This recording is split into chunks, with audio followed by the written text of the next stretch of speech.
in the financial crisis, Europe is leading the way towards a global solution. Et début septembre, le président des États-Unis et l'Europe ont donc proposé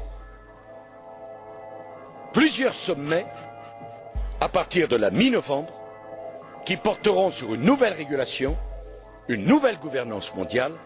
Today, Europe can propose the principles and rules that will shape a new global order. Je veux dire ma conviction que la crise appelle à la réforme des institutions européennes. La crise appelle à ce que l'Europe puisse apporter une réponse aussi puissante et aussi rapide que tel autre ensemble mondial comme les États-Unis ont pu le faire face au drame qu'a représenté la crise financière. The kind of occasion where the crisis calls into question old certainties and minds are more open to change. These are very special moments. The goal should be to devise a system of global financial governance adapted to the challenges of the 21st century.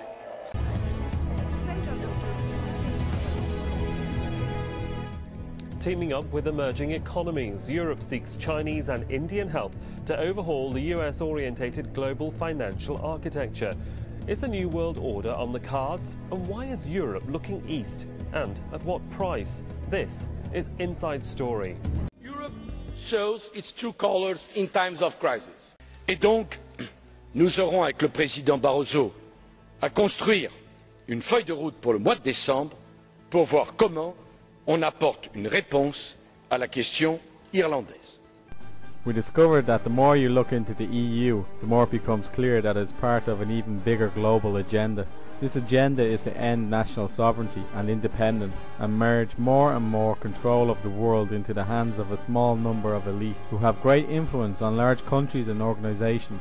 History has proven how this level of power corrupts and has shown how it's open to abuse, tyranny and repression of the population. We have before us the opportunity to forge for ourselves and for future generations a new world order, a world where the rule of law, not the law of the jungle, governs the conduct of nations. When we are successful, and we will be. Part of the bigger agenda for a global union by 2018, because there already exists the African Union, the Pacific Asian Union, the European Union, and the recently signed North American Union. It was signed in 2005 that links Canada, Mexico and America together as one union, where all the sovereignty of all the countries have gone. That's been signed away. The new currency in the North American Union is the Amero. If you Google it, you'll find out about it. It's identical to the euro, and it's really paves way for a global new world order. Has anybody on the bench anything to say about it? Anybody familiar with that? I'm not really familiar with that, except one report that all MEPs were sent making the case for a North American Union about a year ago. We were all sent this, and it was very like the European Union, only it was America. Proposed new currency for the North American community, which is being developed right now between Canada, the U.S., and Mexico to make a borderless community much like the EU, and the dollar, Canadian dollar, U.S. dollar, and the Mexican peso replaced by the Amero. It means open borders, commerce at all cost, and by the way, without the approval of either American voters or the U.S. Congress. We have a real chance at this new world order, an order in which a credible United Nations can use its peacekeeping role to fulfill the promise and vision of the UN's founders. The connection between the United Nations, New York City, and the Rockefeller Foundation is clearly drawn. So if we could play the video, I really would appreciate your watching it. I think you're going to enjoy it very, very much.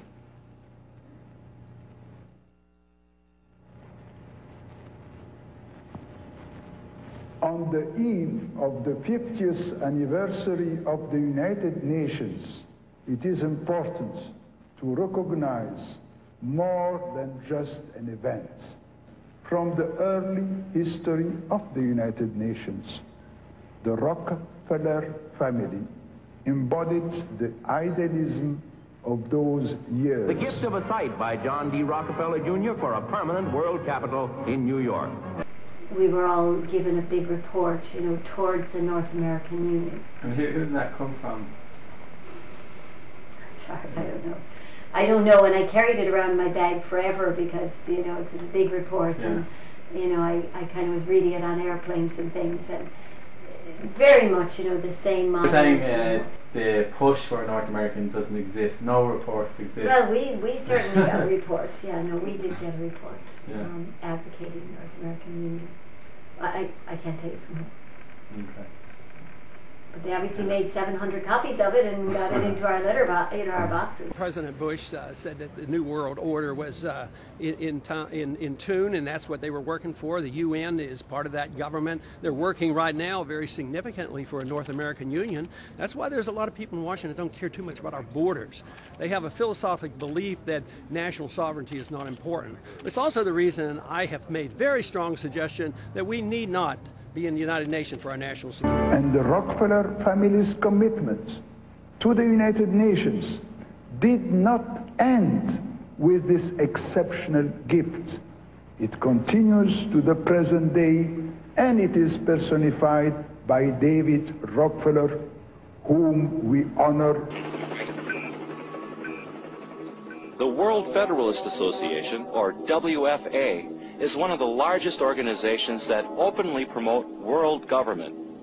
Periodically, the WFA extends a Global Governance Award to a prominent individual pushing for the same goal. Former CBS anchorman Walter Cronkite was among the recipients of the WFA award. Thank you very much. Today we must develop federal structures on a global level to deal with world problems. We need a system of enforceable world law, a democratic federal world government. In a closed-circuit hookup, Hillary Clinton congratulated Cronkite. For decades you told us the way it is, but tonight we honor you for fighting for the way it could be. The EU treaty, it concentrates power. I'm just wondering in the future if that got into the wrong hands, what would happen? And yeah, if it gets in the wrong hands, then somebody has a lot of power. And this is the problem. We always say, but it won't. But that means you never studied history. Like, what is so different about us that never happened before? That we're so special and so trusted. I think they were more moral 100 years ago. Maybe, yeah, in fact, they maybe could be. But there has never been a time in history when we couldn't say never. That someone couldn't ascend to the throne, if you like, and do terrible things. And it keeps repeating through history. And the more power they have, like the saying, the more it corrupts. The globalist founders of the UN learned that moving straight into the model of global government was tactically impossible. However, gradually phasing out national independence to regional government interdependence by using international treaties has since proven to be tactically sound. Europe sees us in terms of regions. More and more policies are designed to deal with regions rather than nations. I have a quote here from the Belgian Prime Minister. He said, "We need a European defence, a European army, not just on paper, but a force generally capable of operating in the field, including beyond European borders. I'm advocating a more powerful Europe. In short, I'm advocating a United States of Europe." Yes, so that's the current Belgian Prime Minister, Guy Verhofstadt, who is a very strong federalist. So, in conclusion, ladies and gentlemen, a new world is emerging. It is a new world order